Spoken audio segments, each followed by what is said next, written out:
Prepare o seu coração. Seu coração. Boa noite, sou Zanildes Limas e juntamente com a equipe estarei abordando o tema asfixia. Em seu funcionamento normal, o oxigênio deve estar permanentemente tomando oxigênio do ambiente e eliminando gás carbônico. Essa troca do oxigênio pelo gás carbônico se dá nos alvéolos pulmonares. A asfixia ou sufocamento acontece nas situações em que o oxigênio é impedido de chegar aos alvéolos.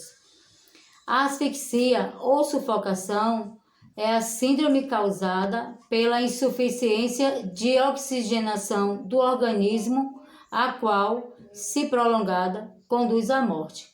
A privação de oxigênio pode dar-se de forma completa ou incompleta, rápida ou lenta, externa ou interna, e pode acontecer tanto por falta de oxigênio no ambiente, como por obstrução mecânica das vias respiratórias ou por impossibilidade de realizar a inspiração ou a expiração. Uma condição a mais é aquela em que, por razões químicas ou mecânicas, embora o oxigênio chegue aos alvéolos, não consegue realizar as trocas gasosas necessárias.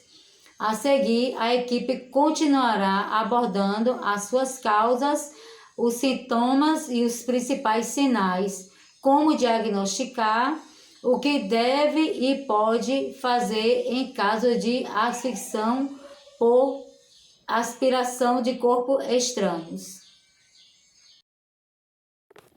Boa noite, meu nome é Natália e vou falar sobre como é a morte por asfixia.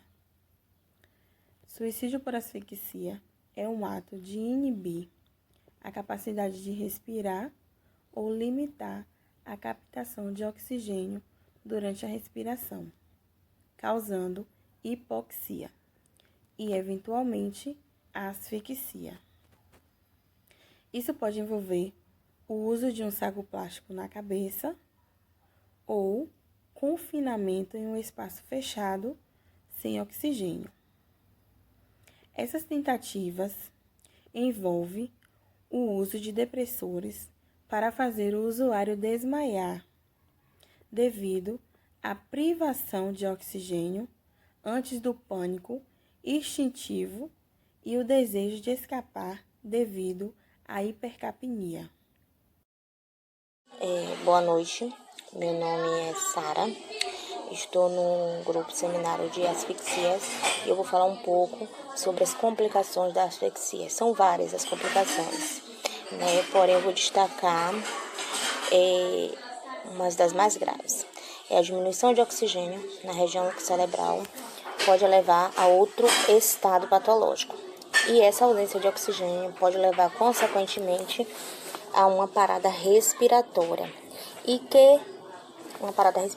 que isso, consequentemente, não tratada de forma rápida e precisa, pode evoluir para uma parada cardiorrespiratória. Essas são uma das complicações mais graves de uma asfixia.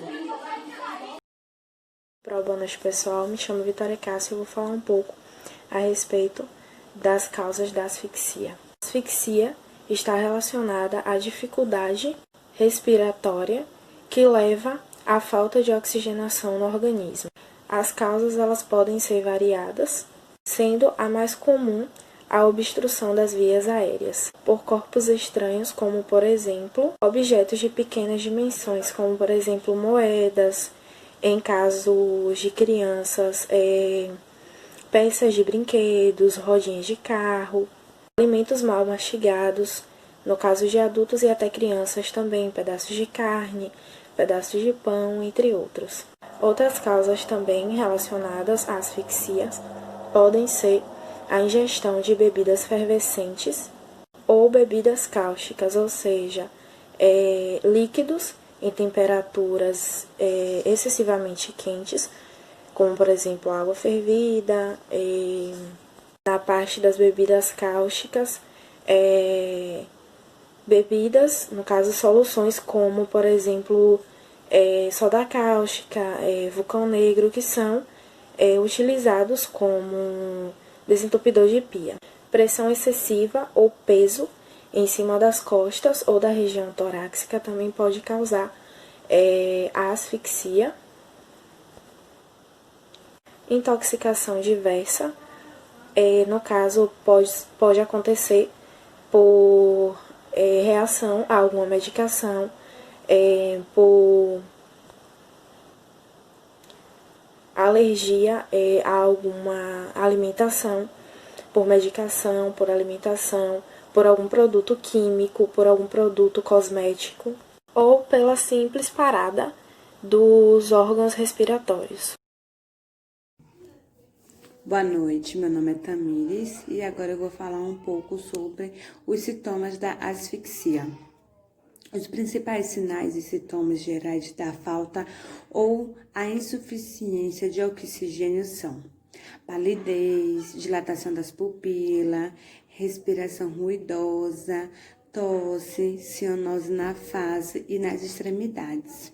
Se a asfixia for duradoura, ela pode causar a inconsciência com a parada cardíaca e respiratória, cianose e pode até causar a morte.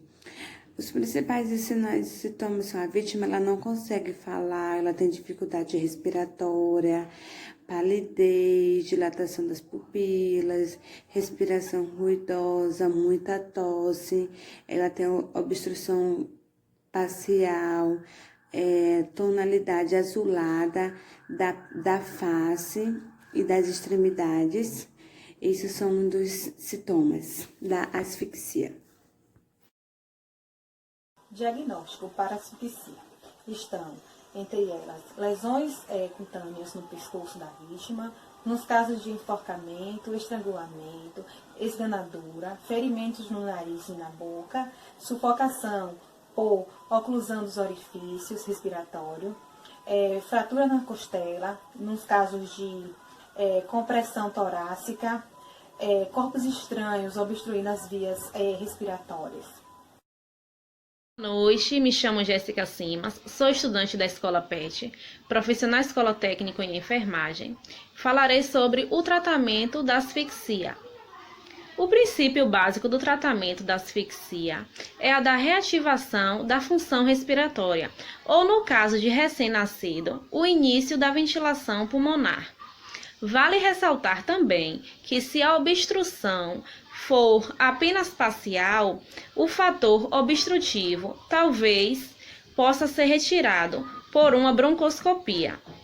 Em alguns casos, uma cirurgia pode ser necessária. Desde já agradeço a atenção de todos. Boa noite, meu nome é Denise. Eu vou falar sobre a prevenção da asfixia. A prevenção é evitar ou tratar as doenças ou situações que dificultem ou impeça a respiração. A prevenção infantil é escolher os brinquedos de acordo com a idade e conselho do Inmetro. Objetos pequenos como botões e moedas devem ser mantidas e fora do alcance das crianças. Boa noite, eu vou falar sobre os primeiros socorros a uma pessoa vítima de asfixia. Primeiros socorros a uma pessoa que esteja sofrendo de asfixia e esteja consciente é fazer a manobra de Heimlich. Nela, consiste na pessoa se posicionar atrás da vítima e envolver os braços ao redor da sua cintura, formando um punho com uma mão e segurando com a outra um pouco acima do umbigo. Após isso, deve fazer 4 apertões fortes e rápidos de dentro para cima, até conseguir expelir o objeto estranho. Caso não tenha expelido, deve repetir o ciclo e, se a vítima ficar inconsciente, deve parar de fazer as manobras. Se a vítima estiver sozinha, ela mesma pode realizar essas manobras, posicionando as mãos, como eu falei, e realizando movimentos rápidos para cima. Se a vítima for obesa ou gestante, a manobra deve ser feita no meio do tórax.